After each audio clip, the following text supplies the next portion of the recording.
Hi there. If you're watching this, then that means the YouTube algorithm has favored this video in some way. It's probably right alongside some other Family Guy clips or a different movie or TV show review. Now this video will be going over an episode of Family Guy from season 17 titled Throw It Away that made me so confused as to how it got on air that I made an entire scripted video explaining the problems with it. Just look, you can see it right on screen. Anyways, let me be upfront with this. I've watched Family Guy since I was a small child. Long before I had the life experience or prior knowledge to understand half of the jokes, but still watched anyway because of the crass humor, it started a love of the series that blossomed into a fond, rose-tinted glasses style nostalgia. These days, though, I mostly focus on my work and other newer shows. Occasionally, I'll see a video pop up on my feed of clips from newer seasons that I watch simply for something to do while lying in bed or waiting for something. While watching one of these clips, my curiosity about a particular plotline in the show brought me to actually watch a full episode from said clip. That being the episode Throw It Away, which you've already guessed from the title of this video and my earlier comment. I pulled up my streaming service of choice and watched it all the way through, only skipping through the bit I'd already seen previously, naturally. During my viewing, I noticed a pattern. Every time there was a lull in the story, it was accompanied by non-sequitur jokes that had no relevance to what was going on, or were so out of left field that they went from just unfunny to uncanny.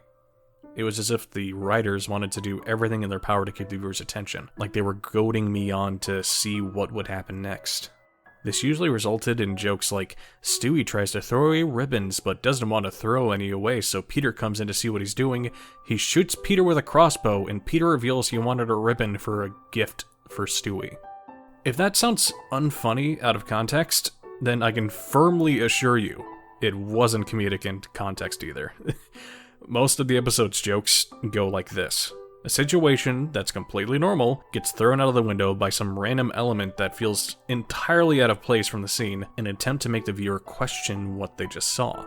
This style of comedy works once or twice in a large time span, but when it's practically back-to-back with no actual jokes or punchlines in between, it can feel boring and repetitive. When those jokes fall, the actual comedy has to be very good to even remotely make up for it, which this episode doesn't deliver on. Most of the jokes with proper setup have almost no punch and feel like the same joke you've heard just too many times before, told painfully more obtusely.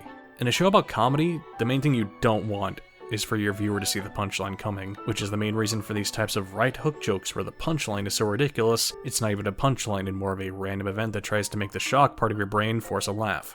Now, I've seen shows use this style of comedy well, and do it even greater than some other normal jokes that, have proper setups.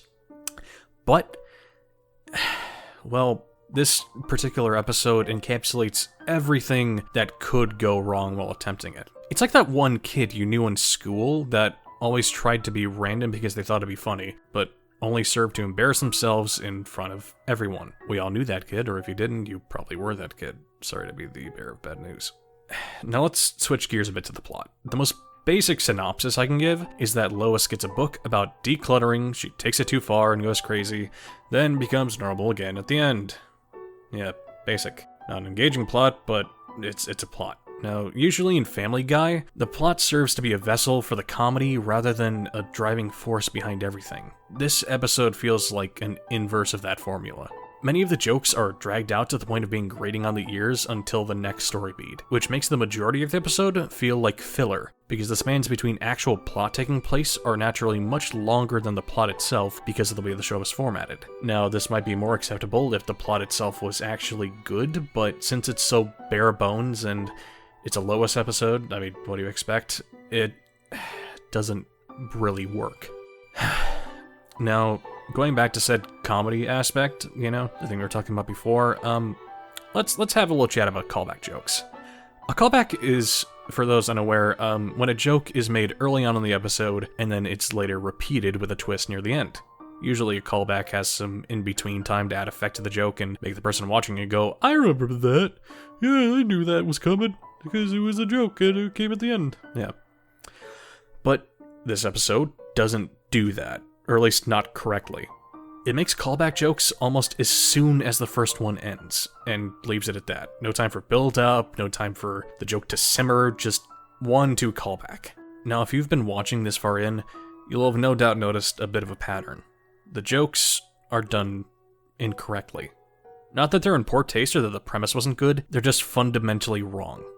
Comedy isn't a science, but it is damn near close to one. Formulas for jokes work because they've been tried and tested over a long period of time, like tragedy plus time equals comedy, but the writers of this episode seem to have either forgotten that or don't care about it in the slightest.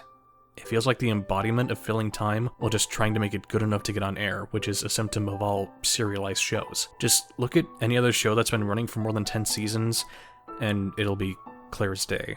Like The Simpsons or American Dad, or just, well, most Seth MacFarlane shows except for, like, I don't know, maybe a Cleveland show or something. Either way, point is, it is a very common thing for serialized shows to get fatigue, especially after, like, you know, the first, like, 8 to 10 seasons. But the problem with being a serialized show that's been popular enough to stay around that long is sometimes you're too big to fail. And when you're too big to fail, what's the point in always trying? You know, one bad episode isn't going to make the whole show worse. It couldn't. It's not as if every episode will be like this, right? It's just the one, right? You know, it's just a small part of the show's pantheon, its legacy. It's not gonna drag the whole show down or mean that everything's gonna be like this from here on out, right? If you skim rock bottom, then, you know, you can only go up, right?